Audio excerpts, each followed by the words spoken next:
What is going on, everyone? It's Uzo here, and in today's video we are going over the version 186 override evolve patch notes. Now this is the first patch in the 3-patch series, which we previously knew as Beyond in GMS. They've actually changed the name to override.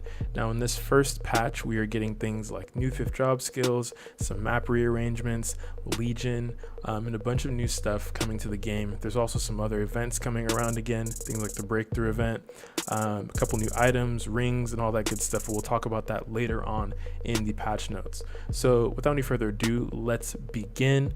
So here we are, we're at the top, and they kind of list out all of the big things that are coming with this new update.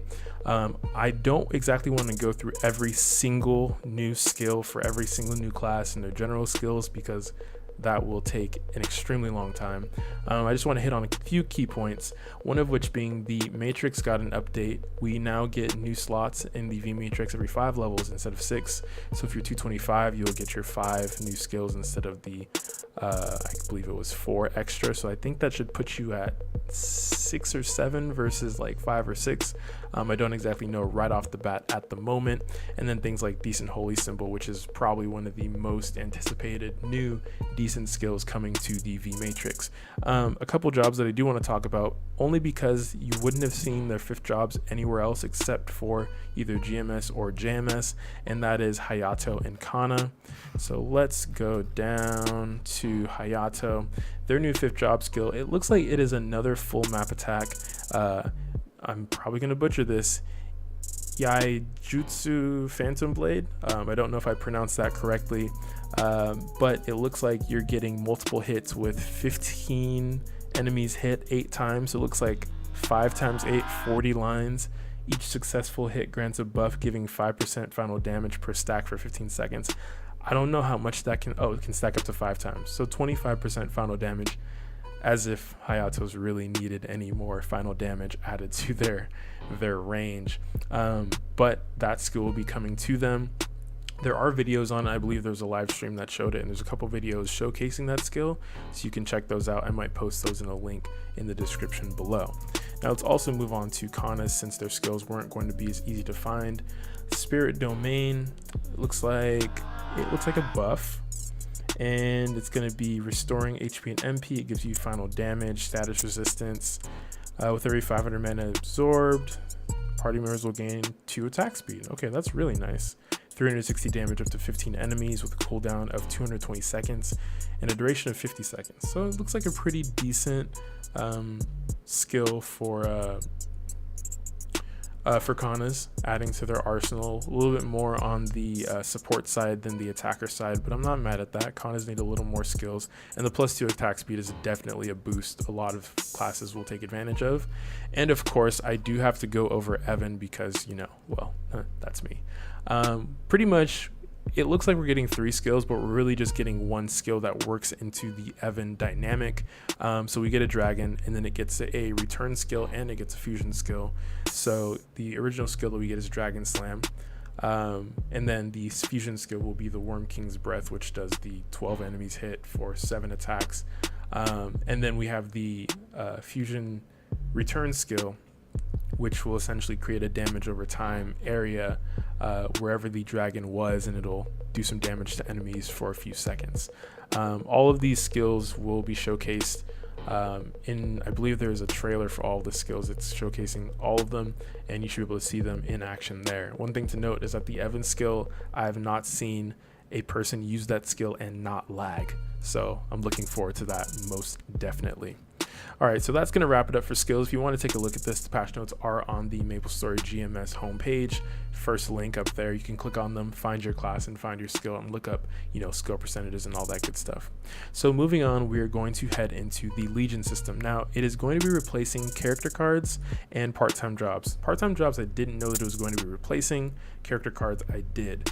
It's going to be a Tetris kind of thing, and pretty much what you really want to gain from this is you need to have your total character level above 500, 3 or more characters above 2nd job, and 3 or more characters above level 60. Now, the goal ideally is to get your characters to this S rank, which has them between 140 and 199. This is going to be the most ideal, and it's going to be I guess that sweet spot for leveling where getting to 140 is not as difficult as getting to 200, and especially not as difficult as getting to 250. And here are some of the upgrades that you can get: strength, dex, int, luck, attack, HP, MP, XP, buff duration, crit rate, crit damage, like all the good stuff that you want to boost up your character's damage and defense and your overall character damage output. Each shape will have, be based on warrior, mage, bowman, thief, and pirate, and then again the different ranks. And then they also have the ranks for whatever your total character level is, and these are listed here.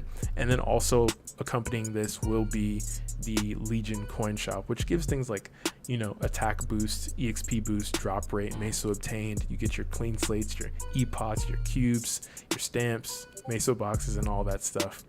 And that's gonna about wrap it up. A lot of this system, I want to wait and see till I know 100%. I did mention a lot of it in my previous video where I talked about what to expect from this new upcoming patch. So you can go back and watch that if you want a little bit more information, or you can wait for the next video to see that that system actually in action. So next up, we actually have the return of Omega Sector. Now, Omega Sector has been gone for the longest time, and it is actually returning as, I believe, a full-on theme dungeon. So you're gonna get to join up. Oh, they're now Enforcers and not Meso Rangers. I think they may have gotten into a little bit of trouble with the whole Power Rangers thing. That may have also been part of the reason why they had to revamp it. I haven't actually seen this theme dungeon in action, but from what I've seen from KMS players, this looks like a very good training spot for 165 plus, possibly a new version of Stronghold for characters trying to get to Excavation Site to level up to 200.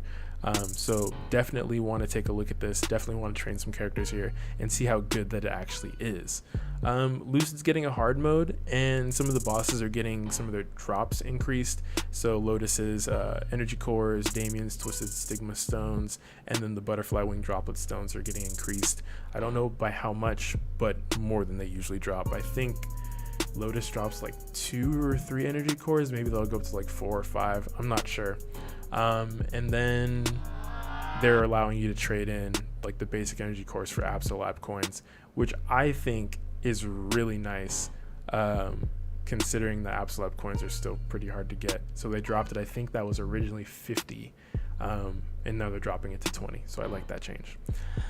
And let's move on. There are a couple new Star Force maps being added, which essentially means they're better training maps. Looks like they're mostly 130 plus. I would really only recommend training at the Omega Sector and the Kerning Tower ones. At level 134, 132, 130, there are plenty of other better maps to train at, so I wouldn't really recommend Lion King's Castle. That's just my own personal opinion though.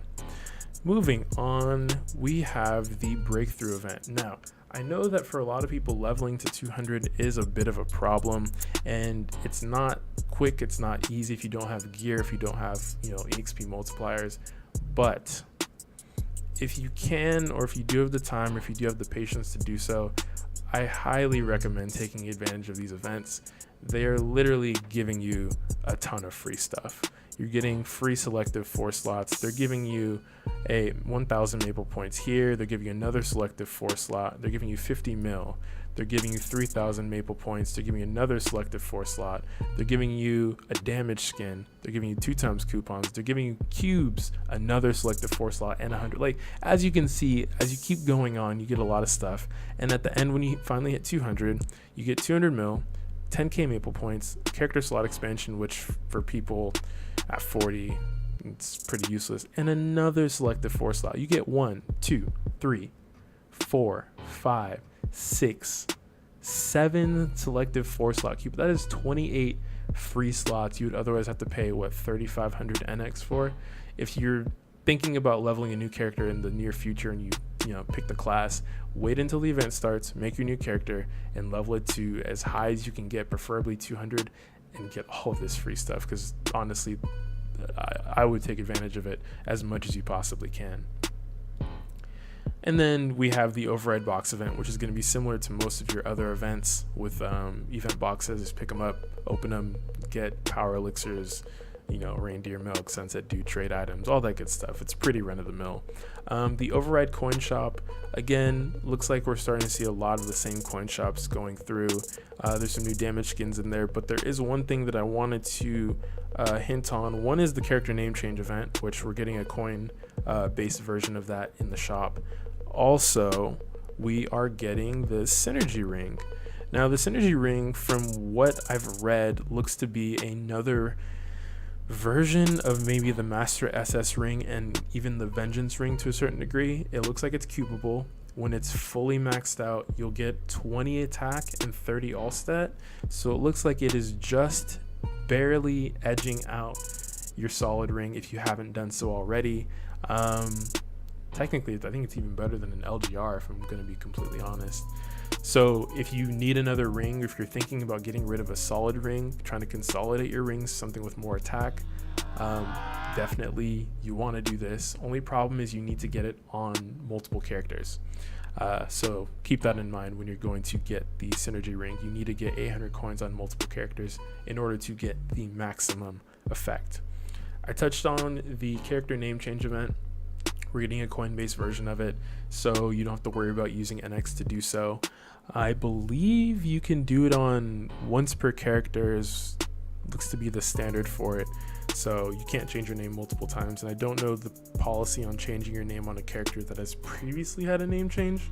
I'm sure they outlined that somewhere in the actual item description. Next up, the takeover event. If you guys have been playing within the last year or so, basically every day they'll give you a chance to complete some events, complete some tasks, and if you do so, you get to open a box. The more boxes you open, the better prizes you get. One of the notable ones is the Absolab weapon. It's not tradable, it's 70% scrolled, but it can be cubed, and it's still better than a lot of weapons you can get, and it's virtually free. You're going to be doing stuff you were probably going to be doing anyway, so if you're going to be on and playing, you might as well go ahead and do these as well. And then of course these Saturday perks are coming back, the star forcing, the coin shop discounts, which coin shop discount, if you're thinking about getting that synergy ring on multiple characters, start farming your coins now, and then once you get there, then you will definitely be able to get that maximum benefit from there. And then we have things like Hot Weeks, Bingo is coming back, there's another burning event, yada yada yada, and we're pretty much at the end of the patch notes. Now, all in all, I think this patch is pretty substantial. I still want to see what the new 5th job skills are going to be like.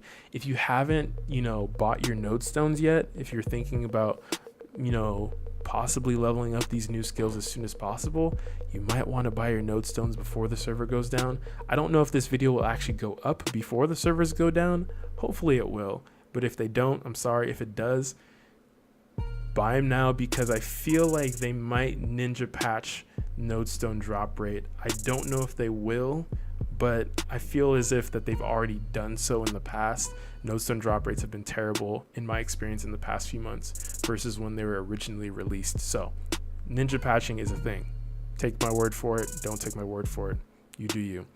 Anyway, I think that's going to wrap it up for this video. Again, the patch notes are on the main website. If you want to go into more detail about anything that was listed or wasn't listed in the video, you can leave a comment down below. You can ask me in game, or you can go to the website and take a look for yourself. This has been Uzo signing off, and I will see you guys once the game is back up.